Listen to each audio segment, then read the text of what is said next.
For the first time, members of the Islamic State have been charged in the United States after they admitted that they were involved in the murder of 4 American hostages in Syria. El-Shafi al-Sheikh and Alexander Cody are said to have been radicalized in the UK. They have admitted to helping ISIS carry out executions and ransom negotiations in the Middle East. Both were indicted last week in Alexandria, Virginia, in connection with the deaths of aid workers Peter Kasich and Kayla Mueller, as well as journalists Stephen Sotloff and James Foley, who was kidnapped while on assignment in 2012 and then killed in 2014.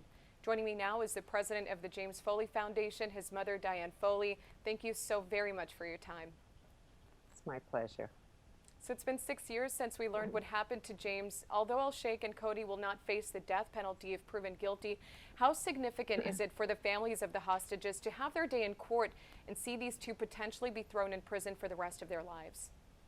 Well, it's a huge step forward. I'm so very grateful to the Attorney General, Barr, and the Department of Justice, FBI, for persevering in this case and for being willing to waive the death penalty so that the United Kingdom could share all their evidence. I think that was necessary so that we could have the strongest case possible. So it's a big deal. I'm hoping they will implicate others involved as well as help us find the remains of our loved ones. And despite admitting to interacting with the hostages, both of them have pled not guilty. Are you concerned that that might get in the way of justice for your son? No, I think there's a very strong case against these young men. I want them to have a fair trial. But I do think there's a lot of evidence that will, I think justice will come out. I'm hopeful for that. I'm hopeful to learn a lot from the trial. So I'm deeply grateful all around. I hope it's the beginning of a lot of accountability for the many human rights horrors which have happened in Syria. And I read that James taught children before becoming what is one of the most important and dangerous jobs in the world, a conflict correspondent. So what led him to make that decision? Well, Jim served with Teach for America, so he worked in inner city schools. Jim always had a heart for the vulnerable, for those who really don't have much of a voice. So, and he was a writer also, and finally he found journalism, which could bring together his interest in storytelling as well as writing. So it really was something he became very passionate about. He felt we needed to hear the stories of the people suffering in Syria.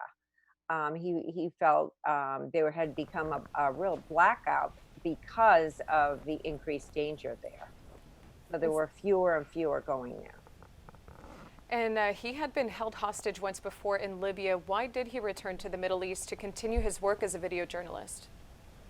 Well, he was convinced that it was worthwhile, that without freelancers and other journalists going into those war-torn areas, the world would never know what was going on. So he felt it was his mission. He felt he really owed it to the people of the country and to us, that we needed to know as a nation who could potentially help what was actually happening on the ground.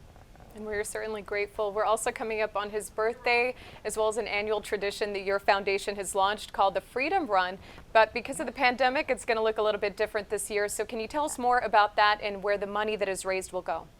Oh, absolutely. Within a month after Jim's death, we founded the James W. Foley Legacy Foundation to advocate for Americans held hostage abroad, to help bring them home, but also to do preventative journalist safety, to arm journalists, if you will, with skills to keep as safe as possible in wherever they are, even domestically, with the pandemic and civil unrest.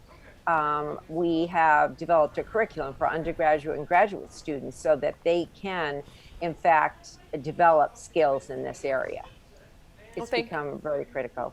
Thank you so much for that work as well that has come out of this unfortunate darkness in your personal life now to be able to carry the lessons on forward and helping other young people who are looking to do the same work that your son was so courageous to do. So thank you for your strength and the courage that yourself and your son live by. It's truly an inspiration.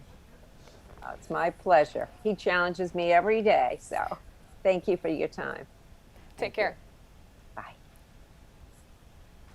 You're watching Chronon, streaming Bay Area News 24/7.